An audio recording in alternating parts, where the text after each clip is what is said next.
4절 말씀은 이 말씀만 가지고 말씀을 전한 것은 아닙니다. 제가 14년 전에 이 포도나무와 가지의 비유에 대해서 14년 전에 설교한 일이 있습니다. 그 설교의 내용은 열매란, 킨자에게서 열매란 것에 대해서 말씀을 전한 적이 있습니다. 근데 오늘은 그 관점을 좀 더 다르게 해서 본문이 말씀하고 있는 중요한 내용 중에 거한다는 것이 무엇인가에 초점을 맞춰서 여러분에게 말씀을 전하려 합니다. 오늘 우리가 살펴볼 요한복음 15장은 예수님께서 이 땅을 떠나시기 전, 즉 십자가에 달려 죽으시고 부활하신 후에 승천하시기 전에 제자들에게 마지막으로 남기신 설교입니다. 13장부터 17장에 이르러서 예수님께서는 잡히시기 전날 밤에 제자들에게 긴 설교를 하십니다. 그 설교를 뭐라고 부르냐면 고별강하라고 합니다. 고별강하라는 것은 예수님께서 떠나기 전에 마지막 가르침이라는 표현이 고별강하라는 표현을 씁니다. 그래서 오늘 13장부터 15장, 17장까지 내온 그런 내용 가운데 특별히 15장은 바로 그 내용을 담고 있고 우리가 잘 아는 대로 포도나무와 가지의 비유라고 소개되고 있는 말씀입니다. 이 말씀 속에서 오늘 우리가 살펴보고자 하는 것은 세 가지의 내용으로 이렇습니다. 첫 번째는 예수님께서는 왜 이 말씀을 주셨는가? 라는 부분입니다. 두 번째로는 이 말씀이 의미하고 있는 바가 무엇인가 하는 부분입니다. 원문의 의미를 살펴볼 것입니다. 그리고 거한다는 의미가 무엇을 의미하는지를 여러분에게 말씀을 드릴 것입니다. 세 번째는 우리가 거한다는 의미를 알 때에 그러면 내가 예수님 안에 거하고 있다는 사실을 우리는 어떻게 확신할 수 있는가? 내가 예수님께 내 안에 거하시고 또한 내가 예수님 안에 거한다는 것이 무엇으로 증명되는가 하는 부분에 대하여 말씀을 전하도록 하겠습니다. 오늘 첫 번째 우리가 본문을 주신 목적과 내용들을 좀 생각해 봅시다. 첫 번째는 이렇습니다. 제가 말씀드린 이건 고별강화입니다. 예수님이 떠나기 전 떠난다는 말을 듣고 제자들은 슬퍼합니다. 예수님께서는 그런 말씀을 하십니다. 내가 너희를 고아와 같이 버려두지 아니하리라 라는 말씀을 주십니다. 즉 두려움과 염려 가운데 있는 자들에게 내가 너와 함께 할 것이다 라는 것을 확신을 주시기 위해서 이 말씀을 주십니다. 이것은 말씀의 위로가 아니라 실제적으로 신자들 안에 이루어지는 놀라운 사건입니다. 예수님께서는 두려움과 염려와 또한 이후에 이 말씀을 읽고 또한 이 말씀을 통하여서 믿게 될 그리스도인들을 향해서 예수님께서는 두려워하지 마라. 너에게서 환난, 박해, 염려, 걱정, 염려하지 말라. 왜냐하면 내가 너희 안에 거하리라. 라는 말씀으로 위로하시는 것이에요. 이 말씀을 바르게 받으면 마음의 위로가 됩니다. 확신이 됩니다.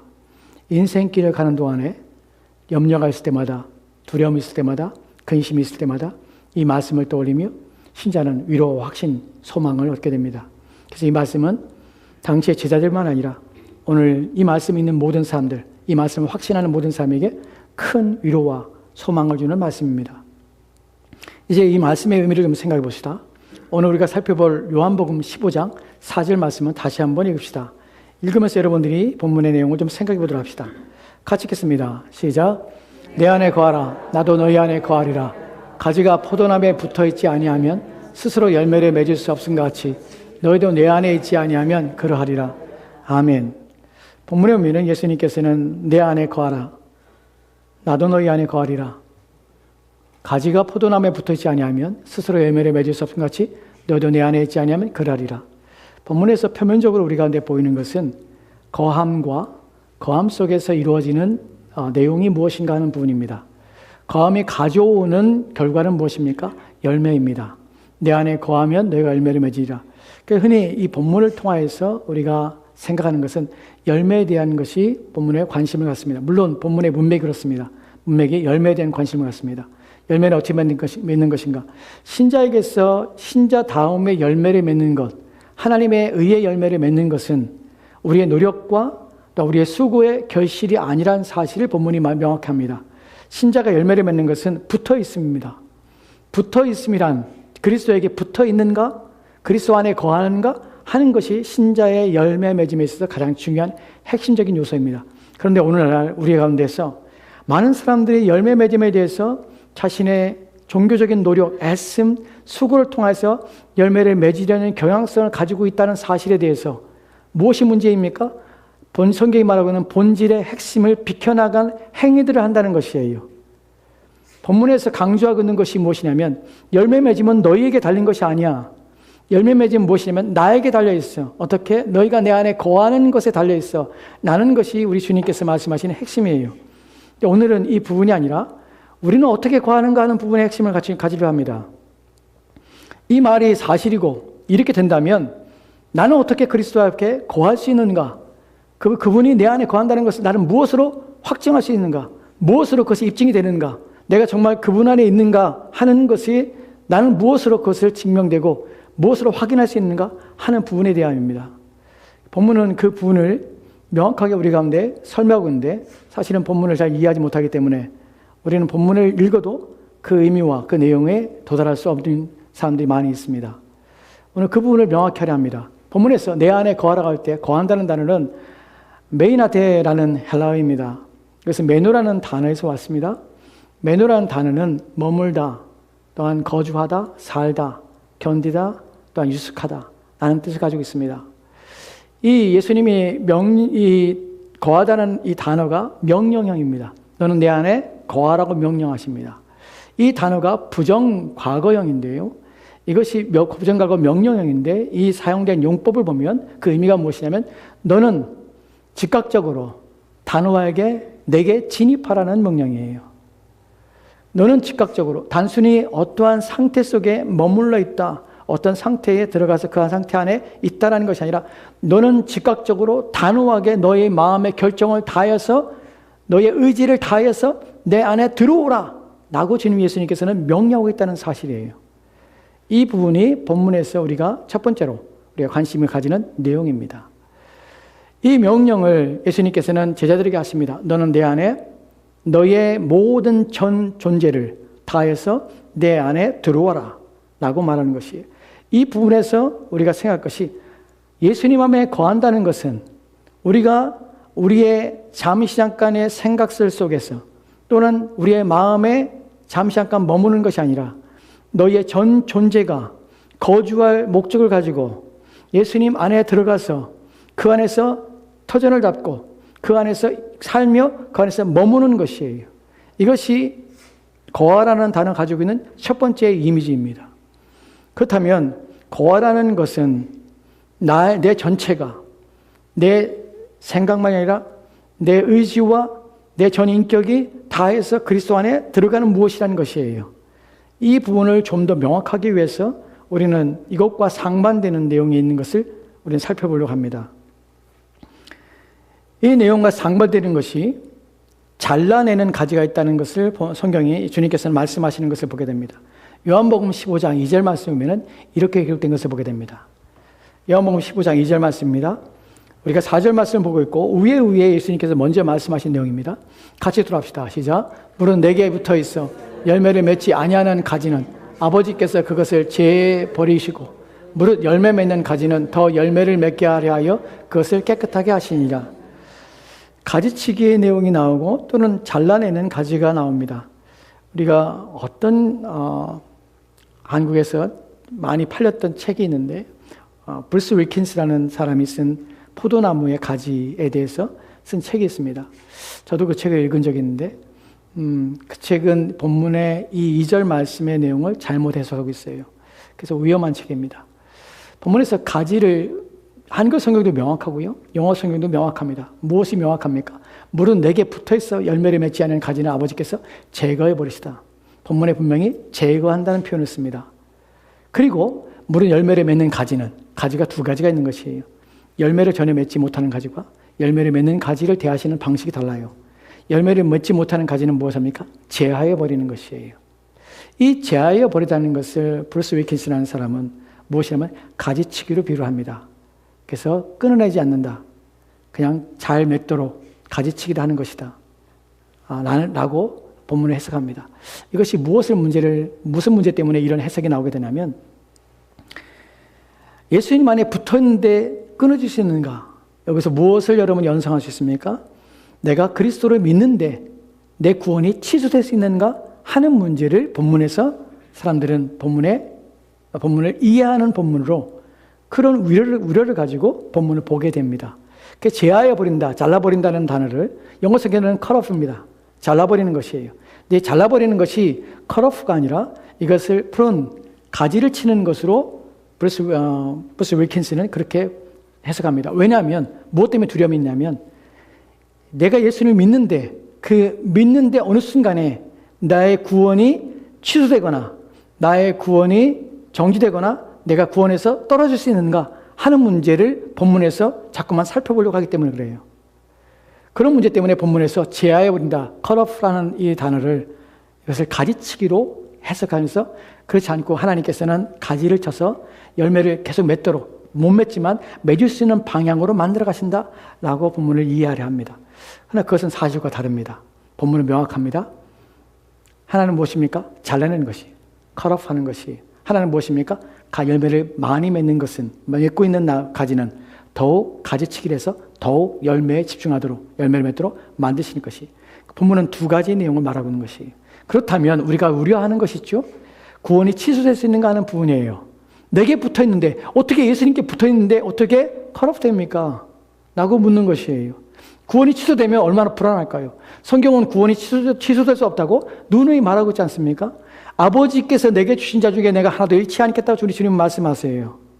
그리고 구원은 하나님께서 우리를 만세전부터 우리를 예정하신 것이에요.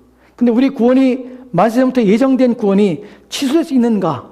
그리스도에서 예정했는데 그리스도 안에서 그리스도의 것으로 우리를 부르셨는데 구원이 취소된다면 하나님의 계획이 변경되는가? 하나님은 계획이 오락가락할 수 있는가?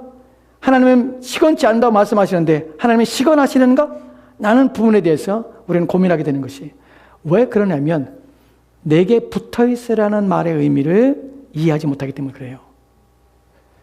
지금부터는 내게 붙어있으라는 말을 여러분에게 이해를 시킵니다.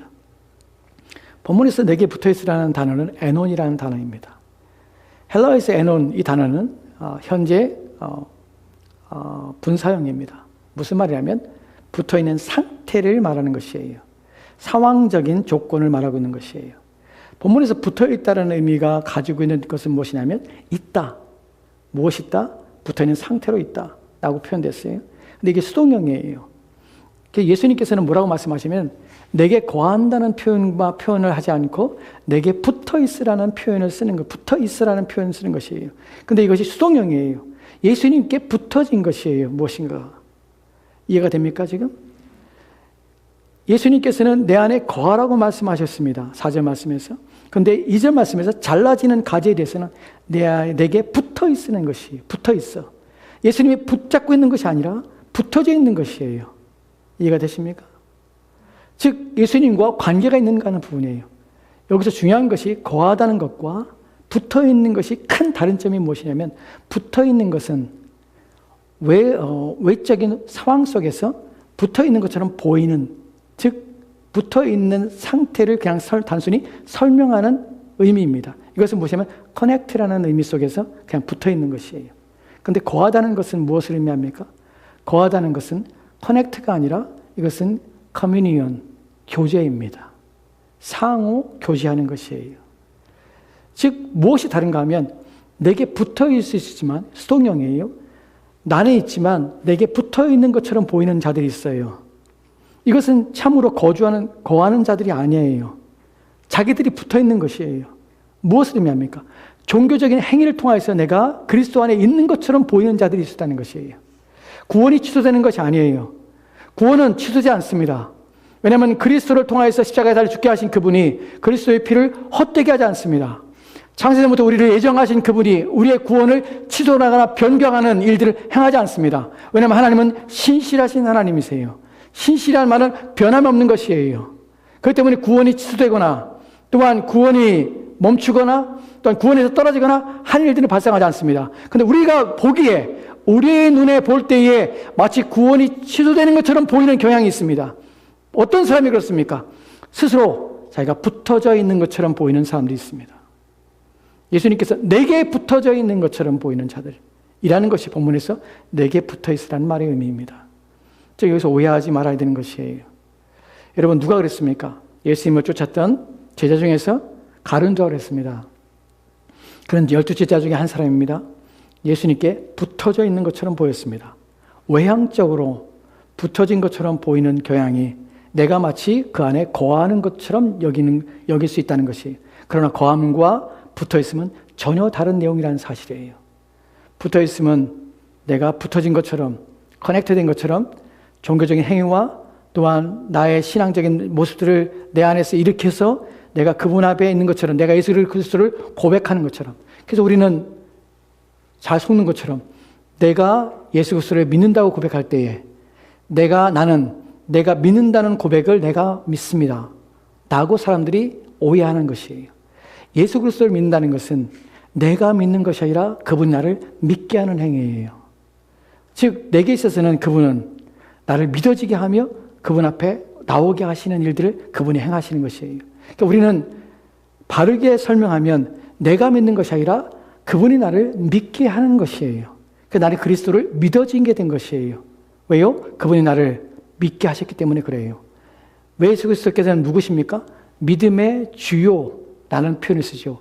히브리서에서 예수님을 믿음의 주요라는 표현은, 주라는 말이 무엇입니까? 창조주예요. 믿음을 창시하시는 분이세요. 믿음이라는 것이 무엇으로 왔냐면 그리스도로부터 시작된 것이에요. 그분이 믿음을 주시는 것이에요. 우리는 믿어지는 것이에요.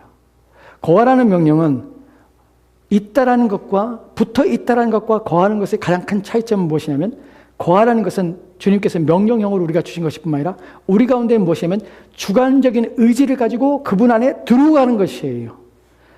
단호하게 우리의 결정과 결심을 통해서 그분이 있는 곳으로 들어가는 것이에요. 그분 안에서 내 삶을 살게 되는 것이에요. 이것이 거하는 것과 붙어 있는 것과의 차이점입니다. 신자가, 참된 신자의 모습을 보이는 상황은 예수님 안에 들어가 있는 상태를 있는가, 아니면 내가 종교적인 행위를 통해서 예배를 드리는 행위, 주의를 지키는 행위, 헌금을 드리는 행위, 이 행위를 통해서 붙어있는 상태로 유지하면서 나는 그리스도인이라고 생각하는가 하는 부분이에요. 이런 붙어있으면 열매를 맺지 못합니다.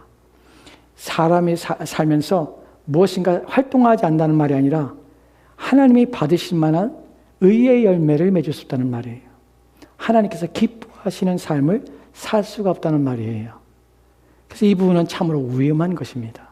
그래서 예수님께서는 그 상태에 놓이지 말고 너는 내 안에 즉각적으로 결심을 통해서 너의 의지적 선택을 통해서 너의 의지를 다해서 전인격으로 내 안에 들어오라고 명령하시는 것이에요.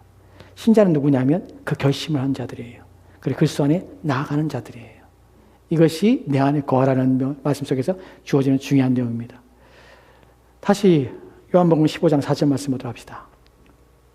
이제 우리가 살펴볼 것은 내 안에 거하라는 것을 좀 더 명확하게 여러분에게 이해시키는 것입니다. 나도 너희 안에 거하리라. 내 안에 거하라. 나도 너희 안에 거하리라.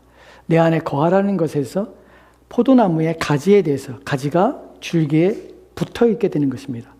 붙어있는데 붙어있는 말이 아니라 거하게 되는 것이에요. 거주하는 것이에요. 사는 것이에요. 이것을 명확하게 설명하는 것이 로마서 11장에서 7절 17절 말씀에 나오는 접붙임에 대한 내용이 여기 나옵니다.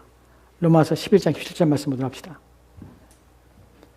로마서 11장 17절 말씀 같이 들어갑시다. 시작. 또한 가지가 얼마나 꺾였는데 돌감람나무인 내가 그들 중에 접붙임이 되어 참 감람나무 뿌리의 진액을 함께 받은 자가 되었은즉. 아멘. 다행스럽게도 로마서에서 바울을 통해서 접붙임에 대한 이야기를 하는 것을 보게 됩니다.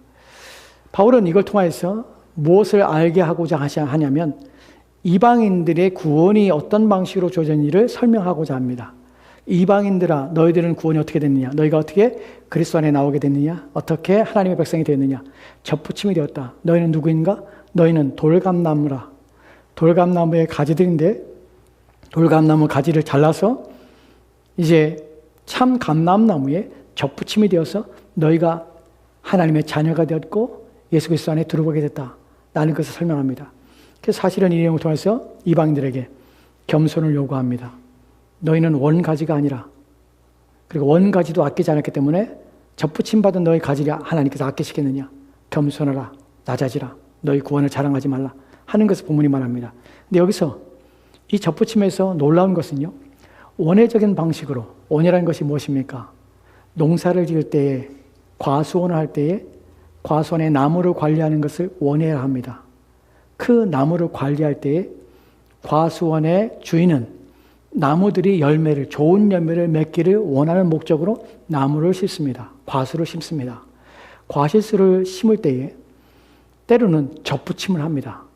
접붙임의 목적은 무엇입니까? 튼튼한 나무가 있습니다. 나무 그루터기가 있고 줄기가 있습니다. 그런데 나무 줄기가 약한 그 가지를 잘라서 이 튼실한 줄기에 그 나무 가지를 접붙여서 이 좋은 열매가 맺도록 하는 것이 원예에서 접붙임의 목적입니다. 그런데 본문을 보면요, 이것은 일상적으로 누구도 그렇게 하지 않는 방식으로 하고 있다는 사실을 보게 됩니다. 왜 그런지 아십니까?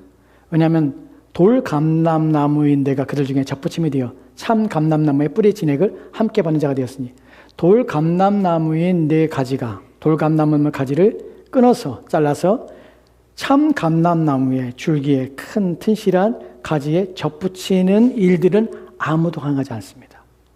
이것은 원예의 방법에서 가장 무식한 짓입니다. 왜 그럴까요? 왜냐하면 돌감람나무의 가지는요, 항상 무엇을 맺냐면 돌감람나무 열매를 맺을 수밖에 없습니다. 좋은 줄기에 갖다 붙여도, 참 감람나무의 가지에 붙여도 돌감람나무 가지는 항상 돌감람나무의 열매를 맺습니다. 참 감람나무 열매를 맺지 않습니다. 이것이 원예로, 이것이 농사의, 과수의 가장 진실입니다. 그런데 성경은 뭐라고 말하냐면 돌감람나무 가지를 잘라서 참 감람나무 줄기에 접붙인다는 것이에요. 놀라운 것은 돌감람나무의 본성이 바뀌어지게 되는 것이에요. 자연적으로는 돌감람나무의 본성은 바뀔 수가 없습니다.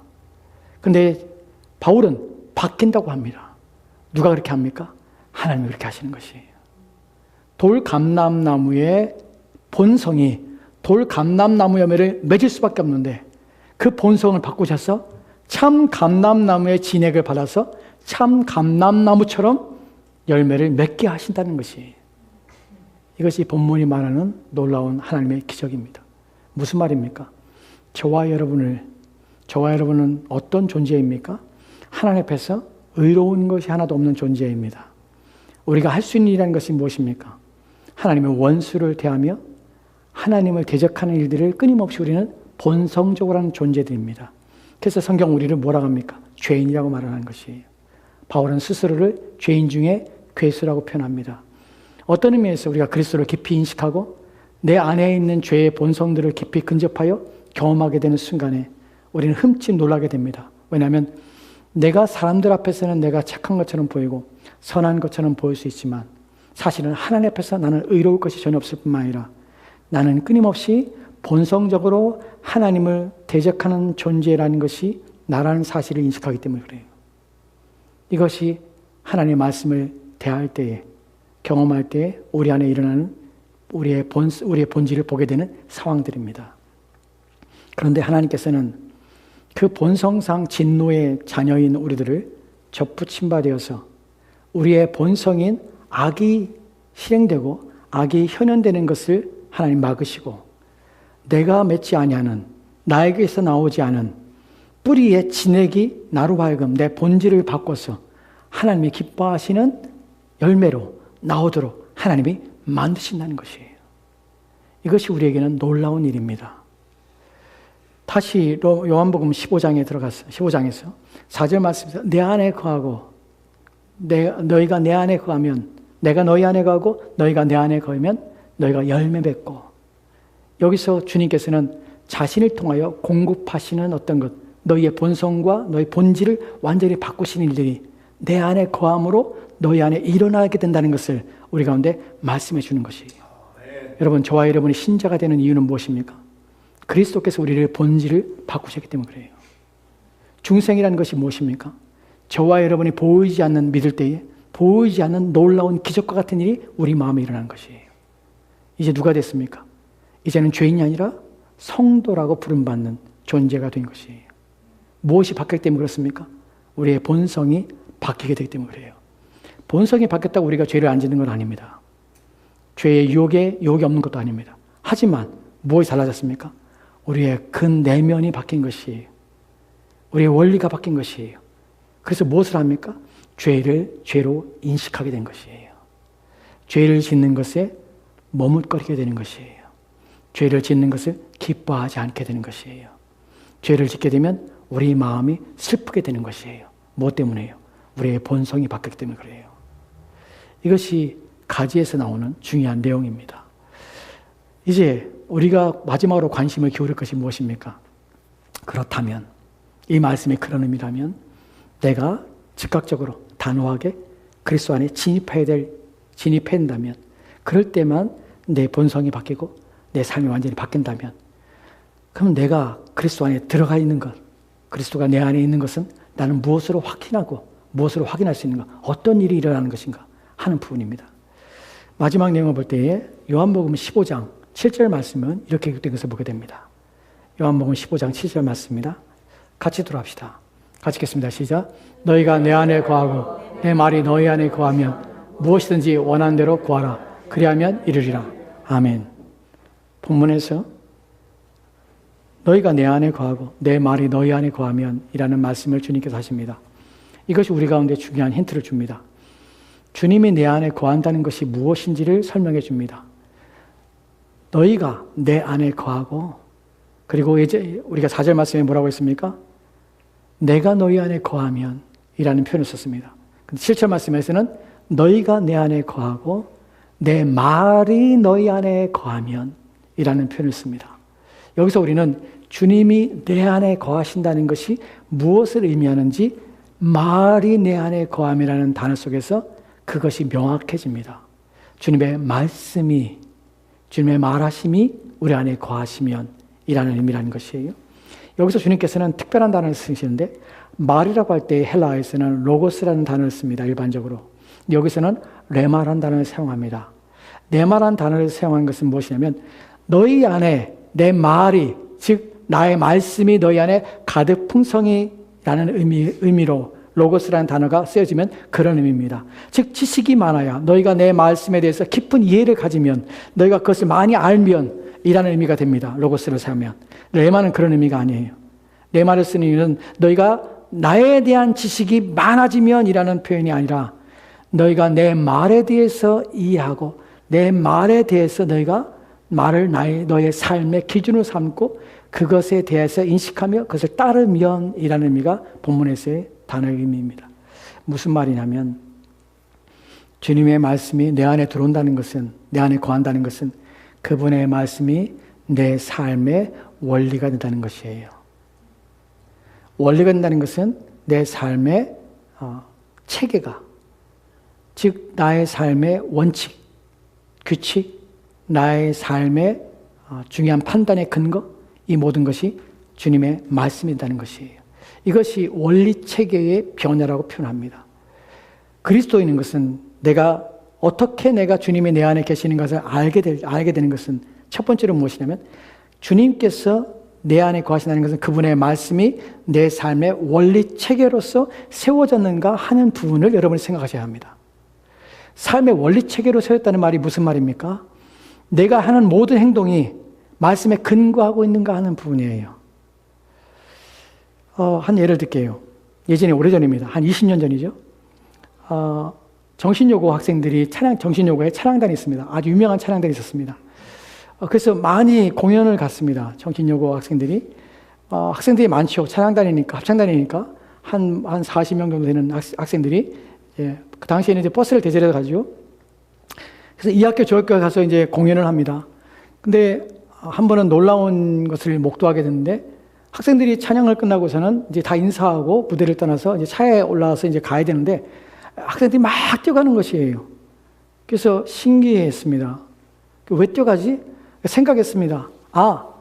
저 차가 한 40인승 되는데 선생님을 타고 누구 타니까 자리가 부족하니까 애들이 먼저 가서 자리를 잡으려고 먼저 뛰어가는구나 라고 생각했어요. 그때 가서 보니까 제일 먼저 뛰어간 아이들이 어디냐면 바닥에 앉아있어요. 제일 먼저 뛰어갔는데 바닥에 앉아있어. 왜 뛰어가냐면 먼저 바닥에 앉으려고. 바닥이 편한 게 아니에요. 남에게 좋은 자리를 주겠다는 생각 때문에 먼저 가서 가장 나쁜 자리를 차지하는 것이. 가장 불편한 자리를 차지하는 것이. 왜 그럴까요? 그냥 놀랍잖아요. 애들의 마음속에 내가 다른 사람에게 피해를 주거나 다른 사람을 더 좋게 하고자 하는 내 마음이 있는 것이. 그 학생들이 다 기독교인이에요. 무엇을 배웠냐면 내가 누군가에게 선을 행하고 누군가에게 내가 이익을 위하여 행하는 것이 그것이 내게 복이라는 사실을 인식하게 된 것이. 왜 그렇죠? 말씀이 내 삶의 원리 체계를 바꾼 것이에요. 예전에는 내가 편한 대로 행동했어요. 내 이기심을 가지고 행동했다고요. 내가 나의 기호에 따라 사람은 행동해요. 사람들은 무엇인가를 택하거나 할 때, 무엇인가를 하지 않거나 할 때 항상 어떤 이치를 하느냐면 나의 기호에 따라 선택해요. 기호라는 것이 무엇입니까? 내가 좋아하고 내가 싫어하는 것이에요. 기호를 따라 선택하거나 나의 이익에 따라 선택을 해요. 인간은 기본적으로. 그래서 어떤 것을 행할 때 이것이 내게 이익이 되는가 손해가 되는가 하는 걸 따져본다고요. 그것이 일반적으로 사는 사람들의 자연 이치적인 행동 방식이에요. 누구나 그래요. 누구나 자기는 편하고 싶어하고 누구나 자기에게 유익이 되고 손해가 되는 것은 하지 않으려 해요. 그런데 주님의 말씀이 내 안에 있다는 것은, 그 레마가 내 안에 있다는 것은 무슨 말이냐면 나의 삶의 모든 행동의 말과 나의 모든 인격의 모든 기준이 무엇이냐면 주님의 말씀이 내 삶의 원리 체계로서 내 안에 서게 되는 것이에요. 그러면 내가 이 행동할 때 나의 이익이 되거나 손해가 되거나 문제가 아니에요. 주님이 원하시는가, 주의 말씀에 부합한가가 내가 선택하거나 선택하지 않거나의 이유가 되는 것이에요. 때로는요, 내가 손해가 돼도 해요. 왜 그럴까요? 주님의 말씀 때문에 그래요. 내 안에 거하라는 것은 실제적으로 무엇을 의미하냐면 주님이 내 말씀에 내 판단의 기준이 그분의 말씀으로 선가하는 부분이에요. 여러분이 그리스도인이라면 여러분 왜 하는가를, 나는 이 일을 왜 하지? 이것을 왜 해야 되지? 라는 것을 스스로 물을 때에 내가 기뻐하거나 내가 항상 해왔던 이거나 내가 내 편리상 하고 있거나 하는 것이라면 여러분 아직 원리체계가 서지 않은 것이에요. 원리체계가 서는 것은 내가 이것을 하는 행위가 누구를 위해서? 말씀에 근거해서 하고자 하는 것이에요. 그것이 어떻게 할지라도 손해가 되더라도, 그것이 내게 피해가 되더라도, 뭐 때문에? 그리스도가 내 안에 계시기 때문에. 이것이 원리체계가 세워지는 방식입니다. 그러나 하는 것이에요. 여러분이 구한다는 것을 그것으로 확인해 봐야 돼요.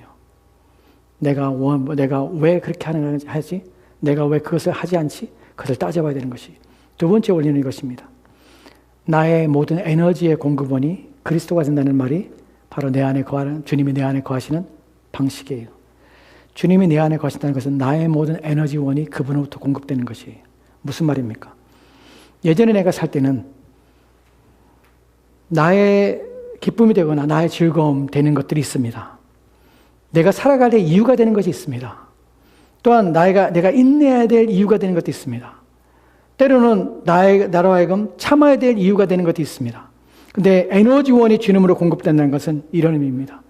나의 기쁨의 근원은 그리스도이십니다. 내가 즐거워하는 것의 근원은 그리스도이십니다.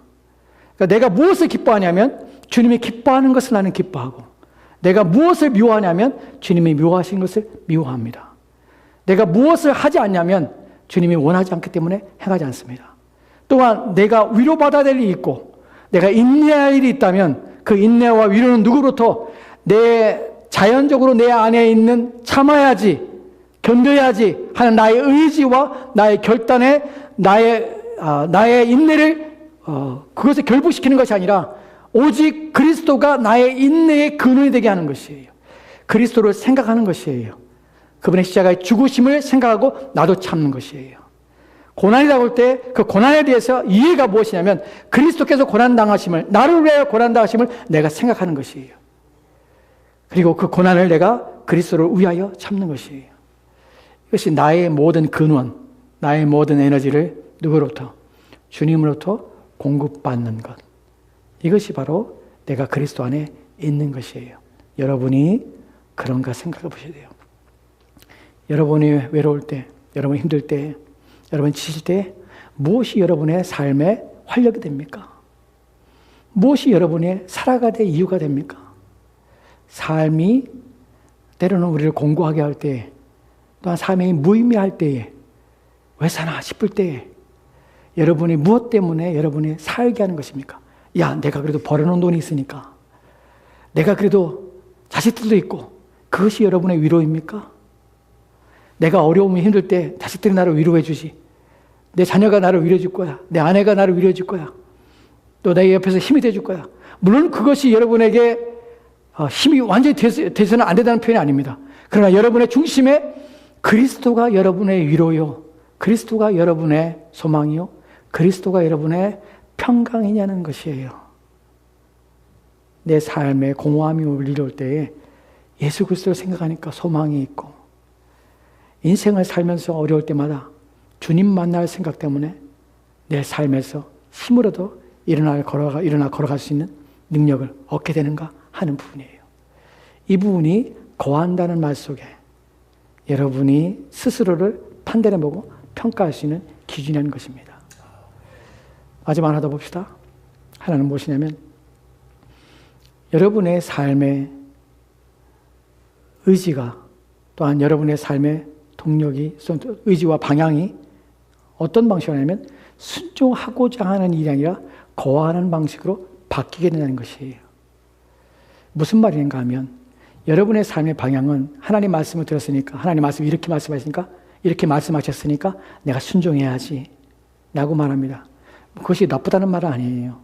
순종하고 말씀을 따라야지, 어기지 말아야지, 말씀을 지키지 못하는 일들을 지키지 못하지 않도록 열심히 하나님 말씀을 지키는 일에 온 힘을 기울여야지 하는 방식으로 여러분의 삶의 방향성을 정했다면, 고한다는 것은 무엇이냐면 내가 순종해야지, 무거운 짐을 지고 있지만 내가 견뎌야지, 내가 하나님 말씀에 따라야지 나는 자세가 아니라, 여러분의 방향이 어떻게 바뀌냐면 내가 이제 주님 앞에 거해야지 나는 방향으로 바뀌게 된다는 것이에요. 무슨 말인지 아십니까? 고함에 관심을 기울이는 것이에요.